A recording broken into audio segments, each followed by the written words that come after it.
désignation fut le moteur de Bonheur d'occasion. Avec son roman Bonheur d'occasion, l'écrivaine Gabrielle Roy a été la première Canadienne à remporter en 1947 le prix Femina. Cette pionnière, qui a quitté son Manitoba natal pour d'autres horizons, inspire l'écrivaine québécoise Dominique Fortier. Pour moi, Gabrielle Roy, c'est vraiment un exemple de femme libre.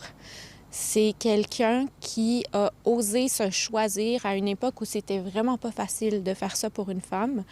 Elle a quitté son milieu, elle a quitté sa mère à un moment où sa mère avait vraiment besoin d'elle, mais elle partait pour un voyage qu'elle avait planifié depuis longtemps, puis elle savait que si elle s'en allait pas à ce moment-là, elle partirait jamais. Gabrielle Roy est l'une des 4 femmes à être désignée comme personnage historique par le gouvernement du Québec.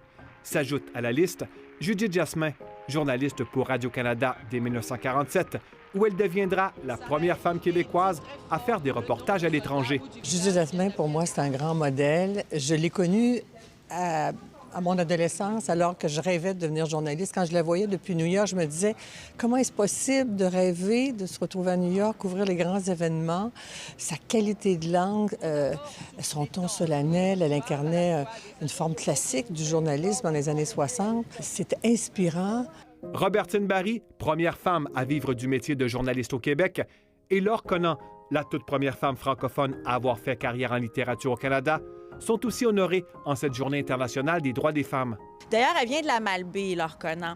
Puis dans Charlevoix, les gens parlaient beaucoup d'elle, la montraient du doigt. C'était une originale, une avant-gardiste déjà au 19e siècle. C'est une femme qui voulait pas avoir une vie de femme rangée. Elle, ce qu'elle voulait, c'était se consacrer aux mots, à la littérature. Gabrielle Roy, Judith Jasmin, Robertine Barry et Laure Conant ont marqué notre histoire.